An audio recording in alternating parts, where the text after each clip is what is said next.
अस्सलाम वालेकुम स्टूडेंट्स, आज इस वीडियो में हम एक बहुत ही इम्पॉर्टेंट टॉपिक करेंगे कि मल्टीकोलिनियरिटी क्या होती है, ये आपके मॉडल में अगर क्यों होती है। अगर कोई आपसे पूछे कि मल्टीकोलिनियरिटी से रिलेटेड कोई रियल लाइफ एग्जांपल के थ्रू आप समझाएं तो आप उनको कैसे आंसर करेंगे। अगर देखा जाए तो ये टॉपिक आपके इंटरव्यू पॉइंट ऑफ व्यू से भी बहुत इम्पॉर्टेंट है, ठीक है, और आपके कोर्स के पॉइंट ऑफ व्यू से भी काफ़ी इम्पॉर्टेंट है।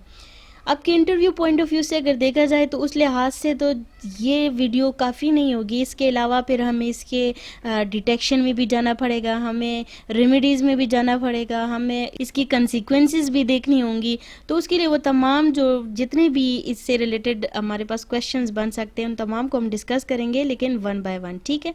सो आज की वीडियो में जितना हमसे होगा उतना हम करेंगे। सो स्टार्ट करते हैं। सबसे पहले आपसे वो पूछ सकते हैं कि मल्टीकोलिनियरिटी है क्या, ठीक है। अगर आपके इंटरव्यू में आपसे पूछा गया कि व्हाट इज़ मल्टीकोलिनियरिटी, तो सिंपल तरीके से आपने उनको आंसर कैसे करना है कि जब आपके पास आपके रिग्रेशन मॉडल में जो क्लासिकल लीनियर रिग्रेशन की हमने एजम्पशंस डिस्कस की थी ना, एक्चुअली उनमें एक एजम्पशन है जहाँ पे हम पढ़ते हैं कि एक्सप्लेनेटरी वेरिएबल जो है वो इंडिपेंडेंट होते हैं आपस में, वो कोरिलेटेड नहीं होते। लेकिन अगर आपके एक्सप्लेनेटरी वेरिएबल जो है वो कोरिलेटेड हो जाए, वो एक दूसरे के साथ उनका जो है तो कोरिलेशन आ जाए, वो आपस में एसोसिएट कर जाए, तो उस सिचुएशन को हम कहते हैं मल्टीकोलिनियरिटी, ठीक है। एक्चुअली मल्टीकोलिनियरिटी क्या है, जब आपके क्लासिकल लीनियर रिग्रेशन मॉडल की एक इम्पॉर्टेंट एजम्पशन वायलेट करती हैं। कौन सी एजम्पशन? कि आपकी एक्सप्लेनेटरी वेरिएबल आपस में इंडिपेंडेंट होने चाहिए, उनमें कोई रिलेशन जो है वो नहीं होना चाहिए किसी किस्म का।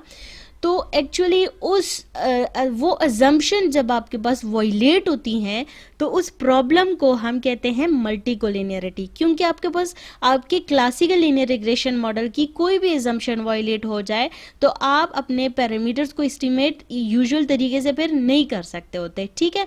तो वो उन प्रॉब्लम्स को फिर हमने रिमूव करना होता है।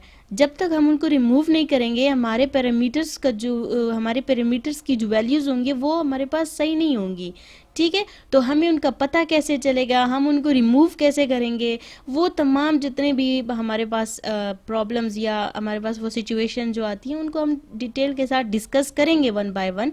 लेकिन आज की वीडियो में जस्ट हमने इस प्रॉब्लम को डिस्कस करना है कि ये आपके पास होता क्या है। अगर इसकी कोई रियल लाइफ एग्जाम्पल इंटरव्यू में आपसे कोई पूछे तो वो आपने कैसे देनी है, और ये प्रॉब्लम आपके मॉडल में अकर क्यों होती है, ठीक है। ये तो आपके पास डिफिनीशन हो गई। When explanatory variable are correlated to each other such phenomena is known as multicollinearity, ठीक है। सिंपल सा आपने ये आंसर करना है।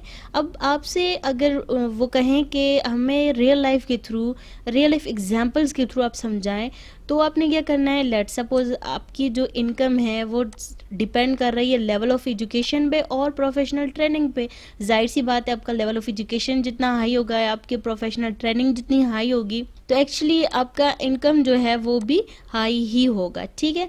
सो ये डिपेंड कर रहा है इन दो उस पे। इसके अलावा आपके पास और भी इसमें फैक्टर आ सकते हैं, लेकिन यहाँ पे हम जस्ट इनटू एक्सप्लेनेटरी वेरिएबल का जिक्र कर लेते हैं कि ये आपके पास दो एक्सप्लेनेटरी वेरिएबल, एक लेवल ऑफ एजुकेशन और एक प्रोफेशनल ट्रेनिंग है, ठीक है। तो आपकी इनकम डिपेंड कर रही इन दो वेरिएबल्स पे। अब अगर लेवल ऑफ एजुकेशन और प्रोफेशनल ट्रेनिंग में आपस में हाई जो कोरिलेशन है वो काफ़ी हाई आ रहा है, तो आपके पास इस मॉडल में आपके पास मल्टीकोलिनियरिटी का प्रॉब्लम जो है वो अकर हो गया है, ठीक है। यानी ये आपस में कोरिलेट नहीं करने चाहिए। अगर हो गए कोरिलेट तो इट मीन्स दैट कि आपके मॉडल में मल्टीकोलिनियरिटी आ गई है। इसके अलावा आप ये एग्जांपल भी दे सकते हैं कि आपके लेट सपोज जो डिपेंडेंट वेरिएबल है वो आपके पास है कि क्राइम अक्रॉस द सिटी, ठीक है, और वो डिपेंड करेंगे किन चीज़ों पे। बहुत सारे फैक्टर्स ऐसे हैं कि क्राइम जिन पे डिपेंड करता है, लाइक अनएम्प्लॉयमेंट रेट हो गया या आपके पास पॉवर्टी रेट हो गया,